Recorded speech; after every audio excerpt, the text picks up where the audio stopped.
का एक लड़का जिसका नाम देविंदर सिंह ढिल्लों होता है, वो अपने फेसबुक पर एक फोटो अपलोड करता है। फोटो में वो खुद बीच में है, उसके हाथ में एक हथियार लगा हुआ है, साथ ही उसके पास एक मैगजीन है जिसमें खूब सारी गोलियां हैं। एक साइड में एक व्यक्ति खड़ा हुआ है, दूसरी साइड में एक और व्यक्ति खड़ा हुआ है। इस फोटो को जैसे अपलोड करता है, किसी ने थाने में शिकायत कर दी। पुलिस इस मामले को गंभीरता से लेती है, उसको हिरासत में लेती है और पूछताछ करना शुरू कर देती है। उससे पूछा जाता है, पूछताछ में उसे ये भी पूछा जाता है कि तुम जो लग्जरी लाइफ जीते हो, ये पैसे तुम्हारे पास कहाँ से आते हैं।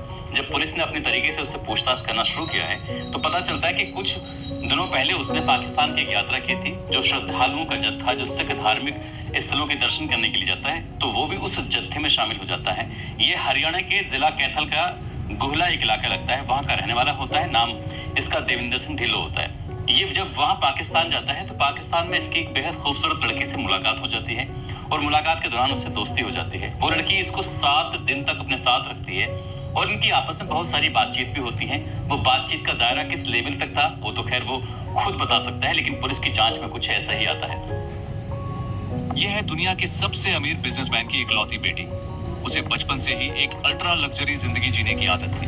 उसके घर का गैराज किसी लग्जरी कारों के शोरूम से कम नहीं था। वह हर दिन सिर्फ प्राइवेट जेट से ही सफर करती थी। फिर एक दिन प्लेन में तकनीकी खराबी की वजह से उसे एयरपोर्ट के वीआईपी लाउंज में इंतजार करना पड़ा। वहीं अचानक उसकी नजर एक शख्स पर पड़ी जो एक साधारण बोतल से पानी पी रहा था। उसने तो आज तक सिर्फ हिमालयन पानी ही पिया था। ये देखकर उसे गुस्सा आ गया और वह बोली, नाम क्या है तुम्हारा? रजत वर्मा। एज? 25। एजुकेशन? ज्यादा पढ़ाई नहीं की मैंने। फिर तुम अब्रॉड में एयरपोर्ट लाउंज में क्या कर रहे हो? अब उस लड़की ने कुछ नए लोगों से मुलाकात कराई और मुलाकात का ये दावा किया जा रहा है उसकी जो मुलाकात होती है, वो ISI एजेंट जो पाकिस्तान के होते हैं, 5 सदस्य होते हैं, उनसे मुलाकात कराते हैं। और मुलाकात कराने के बाद भी 7 दिन में इसको जासूसी का प्रशिक्षण भी दे दिया जाता है। जब ये वापस लौट कर आता है, तो उससे ये कहा जाता है कि तुम अगर हमें अपने भारत की जानकारी पाकिस्तान भेजोगे, तो तुम्हें ऐसे ही सुंदर सुंदर लड़कियों से मुलाकात भी कराई जाएगी और साथ ही तुम्हें पैसे भी दिए जाएंगे। कुछ ऐसा ही लालच दिया जाता है और ये आदमी कुछ ऐसी ही जानकारियां सेना के देना शुरू कर देता है। दरअसल आज की कहानी जो मैं आपको सुनाने जा रहा हूँ, ये कहानी है एक ऐसे यूट्यूबर की जो देश विदेशों की यात्राएं किया करती थी और उस यात्रा के दौरान उसकी पाकिस्तानियों से मुलाकात हो जाती है और उसके बाद फिर एक यूट्यूबर कैसे जासूस बन जाती है। आज की कहानी के माध्यम से ये समझने की, जानने की कोशिश करते हैं। आदाब, नमस्कार, सत श्री अकाल। मैं उस्मान सैफी। आज की जो सच्ची घटना मैं आपको सुनाने जा रहा हूँ, ये सच्ची घटना शुरू होती है हरियाणा के जिला हिसार से, लेकिन बात कर रहा हूँ 25 अप्रैल 2025 की वो तारीख जिसको शायद ही हिंदुस्तान के किसी भी हिस्से में कोई भूला पाएगा। इस दर्द को, इस तकलीफ को, क्योंकि इस दिन, इस तारीख में दोपहर का समय था। श्रीनगर के पास एक पहलगांव है, पहलगांव के पास एक बैसन घाटी है और बैसन घाटी में, जिसे हम मिनी स्विट्जरलैंड के नाम से जानते हैं, यहाँ पर भारत के अलग अलग हिस्सों के कुछ सैलानी आए हुए थे। इसी बीच में 3 आतंकवादी आधुनिक हथियारों के साथ आते हैं और कुछ हिंदुओं को चुन चुनकर उनको मारना शुरू कर देते हैं। जैसे ही मारते हैं, उसके बाद इस घटना की गूंज पूरे हिंदुस्तान भर में फैल जाती है और ये पता चलता है कि ये जो आतंकवादी आए थे, ये पाकिस्तान से आए थे। और इसी बात को देखते हुए भारत और पाकिस्तान के जो संबंध थे और भी ज्यादा कटु हो जाते हैं, खराब हो जाते हैं। और यहाँ से कुछ स्थिति ऐसी पैदा हो जाती है, युद्ध जैसी स्थिति।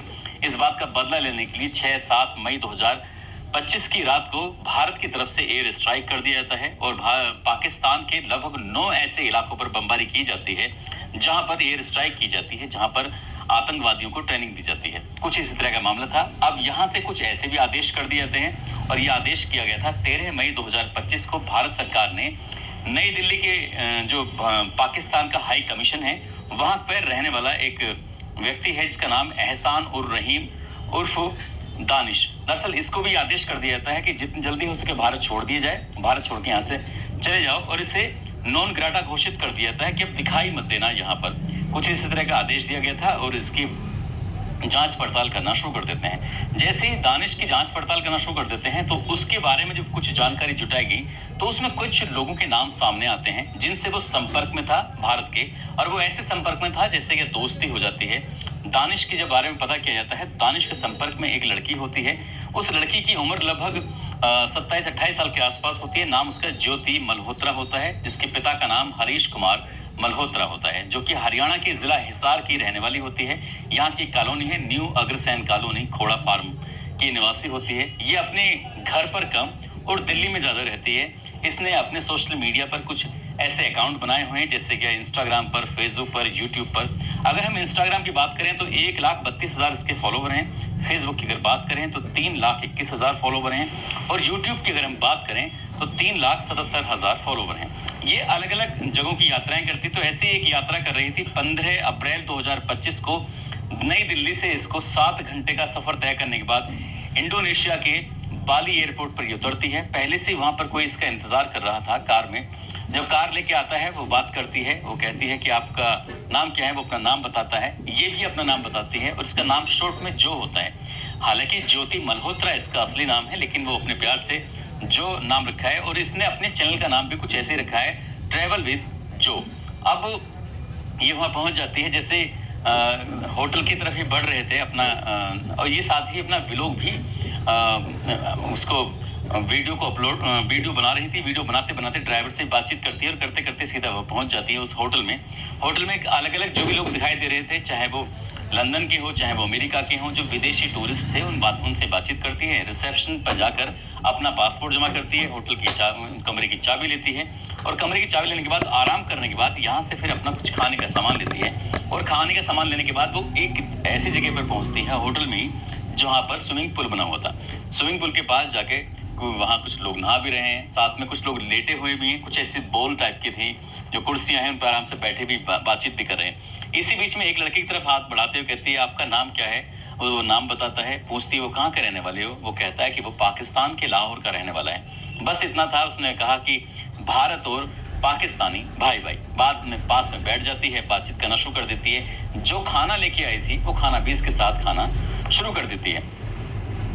करियर और बिजनेस में सफलता पाने के लिए राजस्थान के प्रसिद्ध श्याम मंदिर में चढ़ाएं मोरपंख चूरमा का चढ़ावा। श्री मंदिर चढ़ावा सेवा के साथ। महाभारत काल में अधर्म पर धर्म की रक्षा के लिए भीम के पौत्र बर्बरीक ने श्री कृष्ण को अपना शीश दान में देकर धर्म की विजय सुनिश्चित की थी। श्री कृष्ण ने उन्हें मोरपंख देते हुए आशीर्वाद दिया था, जैसे जैसे कलयुग बढ़ेगा वैसे वैसे तुम्हारा नाम विश्व में गूंजेगा और तुम्हारी शरण में आने वाला हर भक्त कल्याण पाएगा।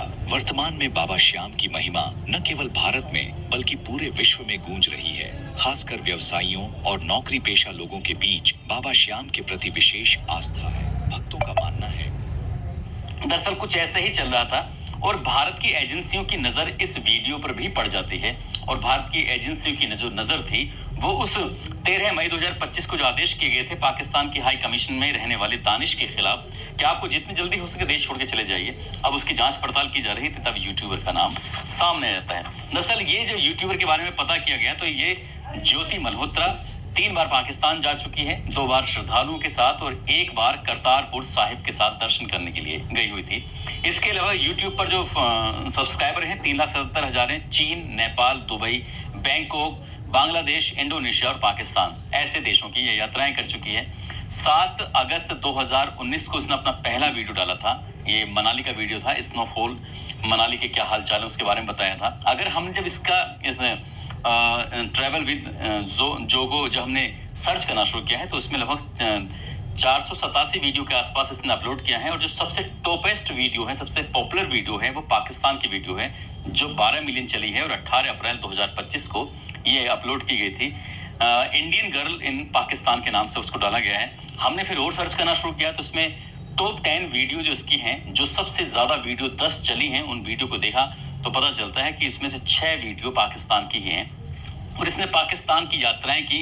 यात्रा करने के बाद पाकिस्तान को इसने ऐसा दिखाना शुरू किया जैसे क्या 900 चूहे खाए बिल्ली हज क्यों चली। बहुत ही अच्छा, बहुत बढ़िया वहाँ के रहन सहन, ये वो इस तरह का। जब यहाँ की एजेंसी ने जांच पड़ताल करना शुरू किया तो पता चलता है कि एहसान और रहीम उर्फ दानिश ने इसको एक टास्क दिया था। उससे दोस्ती हो जाती है गहरी, क्योंकि जब ये अपना वीजा वगैरह अप्लाई करने के लिए जाती है तो यहाँ इस दानिश से मुलाकात होती है और दानिश के माध्यम से पता चलता है कि इसको टास्क दिया गया था कि तुम्हें जो ट्रैवलिंग की वीडियो डालती हो तो पाकिस्तान जाओ, वहां जाने के बाद जो भी पाकिस्तान को बढ़िया से बढ़िया दिखा सकते हो विश्व पटल पर हम तुम्हारी वीडियो का सहारा लेंगे और इस तरह से करना है। अब ये वहां जाती है और उसके बाद फिर इसको एक जो ISI का एजेंट होता है पाकिस्तान की खुफिया विभाग का, उसका नाम है अली एहसान, साथ ही एक शाकिर उर्फ राणा शहबाज, उससे भी मुलाकात होती है और उसका नंबर इसने अपने जट रंधावा के नाम से अपने मोबाइल में सेव भी कर रखा था। अब पाकिस्तान में जाना हो, रहना हो, खाना हो, घूमना हो, सब कुछ व्यवस्थाएं बताई जाती हैं कि एकदम सब फ्री में हो रही थी और करने वाले कोई और नहीं, दानिश की तरफ से। और दानिश ने जो पाकिस्तान की खुफिया एजेंसियों से जो मुलाकात कराई थी, उसके जो काम करने वाले उन लोगों से मुलाकात कराई थी, वो सब इसकी व्यवस्था कर रहे थे। और इंडोनेशिया की जो इसने यात्रा की है उसमें ये दावा किया जा रहा है, वहां जो व्यक्ति जो स्विमिंग पूल के ठीक बराबर में एक पोल पर लेटा हुआ है, उस लेटे हुए व्यक्ति से जब बातचीत करना शुरू करती है तो पता चलता है कि वो पाकिस्तान की खुफिया एजेंसी का ही एजेंट था, जिससे ये बातचीत भी कर रही थी। ऐसे ही इसके बारे में और जब जानकारी जुटाई जाती है तो व्हाट्सएप हो, स्नैपचैट हो, टेलीग्राफ हो, ये कुछ ऐसे एप्लीकेशंस हैं जिस पर बातचीत करते हैं तो कुछ जानकारियां आसानी से शेयर नहीं हो सकती दूसरी जगह। इसलिए इन व्हाट्सएप हो, स्नैपचैट हो, टेलीग्राफ हो, इनके माध्यम से ये पाकिस्तान के कुछ लोगों के संपर्क में थी। अभी हालांकि जांच पड़ताल की जा रही है और 15 मई 2025 को इस लड़की को गिरफ्तार कर लिया जाता है इसी के घर से। और इसके बारे में जो कुछ जानकारी जुटाना शुरू कर दिया गया है कि आखिरकार इसने भारत की क्या क्या जानकारियां पाकिस्तान को उपलब्ध कराई हैं, कितना इसकी वजह से नुकसान हुआ है। जब ये जांच पड़ताल की जा रही थी तो जांच पड़ताल में पंजाब और हरियाणा से ऐसे 6 जासूसों को गिरफ्तार किया गया है, उनको पकड़ा है। ऐसे ही एक महिला होती है जिसका नाम गजाला होता है। गजाला ये मलेरकोटला एक जगह लगती है, मलेरकोटला पंजाब में, वहां की रहने वाली होती है। हालांकि इसका पति 22 मार्च 2020 को हार्ट अटैक से इमरान राणा की मौत हो जाती है और इसकी ख्वाहिश थी कि ये पाकिस्तान जाए। ये पाकिस्तान जाने के लिए इसने अपना वीजा अप्लाई करना शुरू किया है। नई दिल्ली के हाई कमीशन में जब पहुंचती है तो वहां भी इसकी भी मुलाकात, जैसे ज्योति मल्होत्रा की मुलाकात होती है एहसानुर रहीम उर्फ दानिश से, ठीक वैसे ही मुलाकात होती है गजाला की। और गजाला से जब मुलाकात होती है तो गजाला इसके पास आती जाती, व्हाट्सएप पर बातचीत करना, वीडियो कॉल करना, और इतनी गहरी दोस्ती हो जाती है इस गजाला की जैसे क्या ये दोनों आपस में एक रिश्ते में बंध गए हों, शादी करना चाहते हों, कुछ इस तरह का भरोसा था। और उसको भी उसने पैसे भी दिए थे, एक बार 20,000 रुपये, एक बार 10,000 रुपये। और ये पता चलता है कि उन पैसों का इसने इस्तेमाल कुछ गलत कामों के लिए किया था, किसी को देने के लिए किया था। और ये भी बताया जाता है, ऐसा दावा किया जा रहा है गजाला के बारे में, जैसे कि पाकिस्तान से पैसे आएंगे और उन पैसों को आप यहाँ इंडिया में जो जिन लोगों से काम निकलवाना है उन पैसों को उन लोगों को देना है। हालांकि पुलिस और जो भी भारत की एजेंसियां हैं इनको गिरफ्तार करके इनकी जांच पड़ताल कर रही है। नूह से अरमान को पकड़ा है, यामीन मोहम्मद है, और पानीपत से नौमान इलाही को खुफिया विभाग की जानकारी देने के एवज में इनको भी पकड़ा है। इन्होंने बताया है कि इनके बारे में पता चला है कि इन्होंने जो सेना की खुफिया जानकारी थी उनको दिया है। लेकिन हमारी बात चल रही थी यूट्यूबर ज्योति मल्होत्रा की। ज्योति मल्होत्रा ने 2019 में पहला वीडियो अपलोड किया था, वो बहुत ज़्यादा चर्चित भी रहती है। उसने भूटान वगैरह में कई ऐसी जगहों पर यात्राएं की हैं और यात्राएं करने के बाद यहाँ से पाकिस्तान का जो उसका प्रेम था उन वीडियो के माध्यम से देखा जा सकता है। यदि आप उसके यूट्यूब पर जाएंगे तो पता चल जाएगा कि किस तरह की वो वीडियो बनाती है, किस तरह से पाकिस्तान को उसने ऐसा दिखाने की कोशिश की है कि वो बहुत ही अच्छा है, बहुत ही ज़्यादा उसके पास कोई दाग नहीं है उसके दामन पर। हालांकि जांच के बाद ही स्पष्ट हो सकेगा कितना क्या है। लेकिन सोशल मीडिया पर जिस तरह से ज्योति मल्होत्रा का नाम बहुत ज़्यादा वायरल होता है तो हर किसी की दिलचस्पी बढ़ जाती है इसके बारे में जानने के लिए कि आखिरकार ये लड़की कौन है, कहाँ से है और क्या कर रही थी। दोस्तों, इस पूरे घटनाक्रम को सुनाने का उद्देश्य किसी को परेशान करना नहीं है, किसी का दिल दुखाना नहीं है, बल्कि आपको जागरूक करना है, सचेत करना है। और जाते जाते विनीता गुप्ता हैं, आज इनका जन्मदिन है, इनको जन्मदिन की ढेरों सारी शुभकामनाएं। बहुत बहुत